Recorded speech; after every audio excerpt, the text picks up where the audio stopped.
उनका साया हमारे सर से बहुत जल्दी उठ गया था। उस वक्त मेरी उम्र शायद 10 साल की रही होगी और मुझसे बड़ी बहन और भाई 12 और 15 साल के रहे होंगे। सबसे छोटा होने की वजह से मैं अपने पिता का लाडला था, ऐसा मेरी मां कहती है।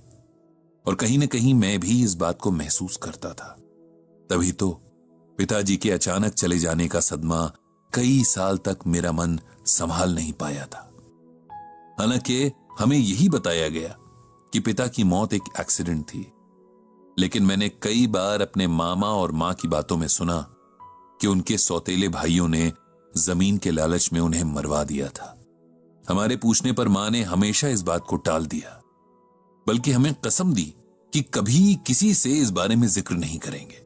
पिताजी की मौत के बाद मां एकदम बदल गई थी, हमेशा डरी सहमी सी रहती और लगभग हर दिन जब हम पढ़ने बैठते तो मां कहती कि जल्दी से पढ़ लिख कर इस काबिल बन जाओ कि इस गांव से बाहर जा सको। मैं नहीं चाहती कि तुम लोग यहां ज्यादा वक्त तक रहो। समय बीतता गया, हम तीनों को जैसे तैसे मां पढ़ा रही थी। उनकी सख्त हिदायत थी कि पढ़ाई के अलावा हमें और किसी बात पर ध्यान नहीं देना है। अक्सर मेरे सोने के बाद बड़ी बहन और भाई कुछ बातें करते, जिनमें से मुझे बस यही समझ आता कि एक एक करके हमारी जमीनें पिता के सौतेले भाइयों ने हथिया ली हैं और हमारे पास खेतों के नाम पर बस कुछ टुकड़े ही बचे हैं। ये भी कि मां धीरे धीरे अपने गहने बेचकर हमारा पेट भर रही हैं।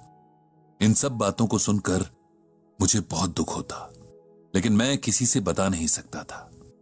मां का सख्त ऑर्डर था और वैसे भी मेरा दुख सुनने वाला था ही कौन। समय के साथ बड़ा भाई आगे की पढ़ाई करने के लिए शहर चला गया था। इसके लिए भी मां ने अपने गहने ही बेचे थे। बहन ने आगे पढ़ाई की जगह सिलाई सीखने की इच्छा जताई तो मां ने उसे पड़ोस के गांव के स्टिचिंग सेंटर में एडमिशन दिलवा दिया।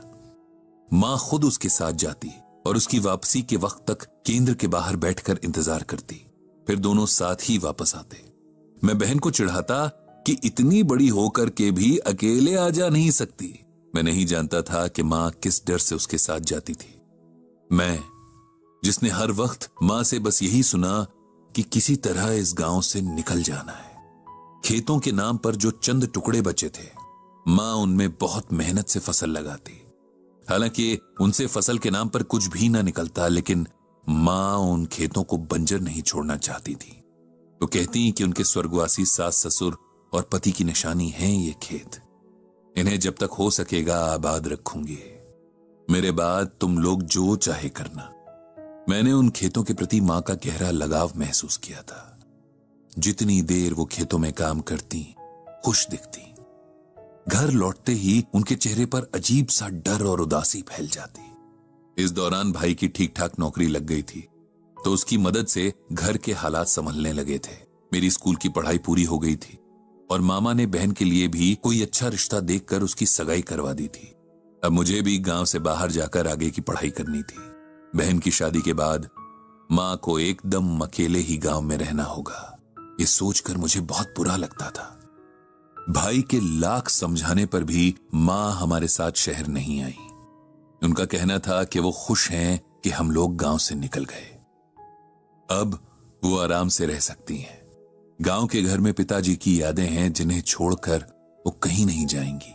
अब भी मां अपने खेतों में लगातार काम करती थी। रोज खेतों में जाना उनका रूटीन था।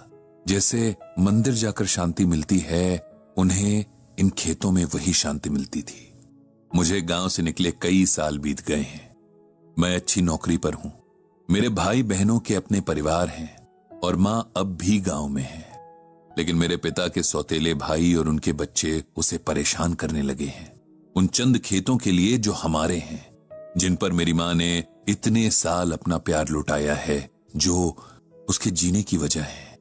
ये सब बातें मुझे गांव से शहर मिलने आए एक दोस्त ने बताई हैं।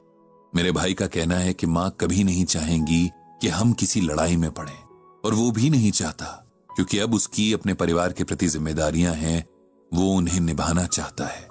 कुछ जमीन के टुकड़ों के लिए उन जंगली लोगों से नहीं लड़ना चाहता है, जिन्होंने पहले भी खेतों के लिए हमारे पिताजी की जान ले ली थी। पंडित जी, मेरी कहानी यहीं पर रुकी है। मुझे क्या करना चाहिए? अपना हक और अपनी मां के सम्मान के लिए लड़ना चाहिए या ये सब नजरअंदाज कर देना चाहिए? इस बारे में गीता ज्ञान क्या कहता है?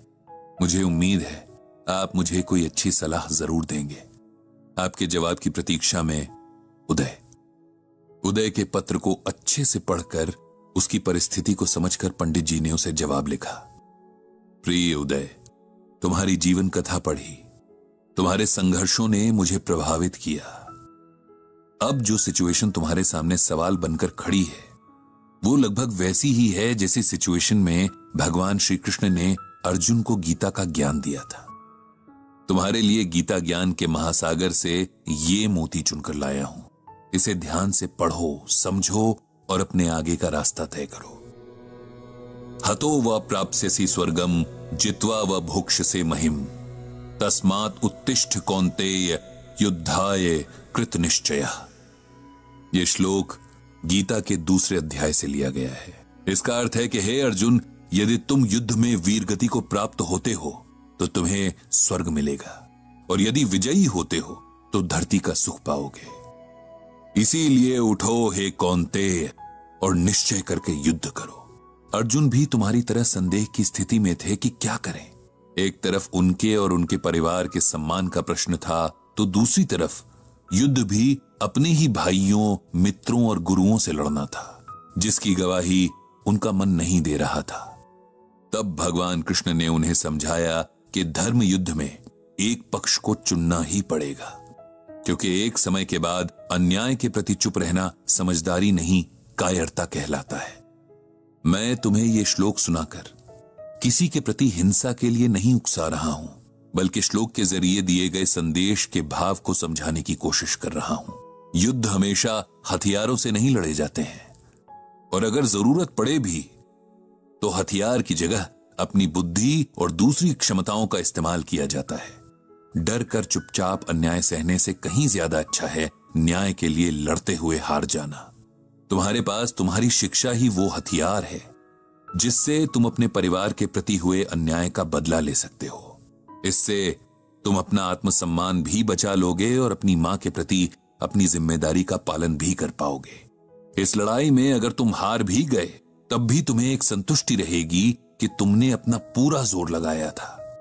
मैं इसी के साथ अपनी बात को खत्म करता हूं और भगवान श्री कृष्ण से प्रार्थना करता हूं कि तुम्हें सही निर्णय लेने की शक्ति दे। ये लिखकर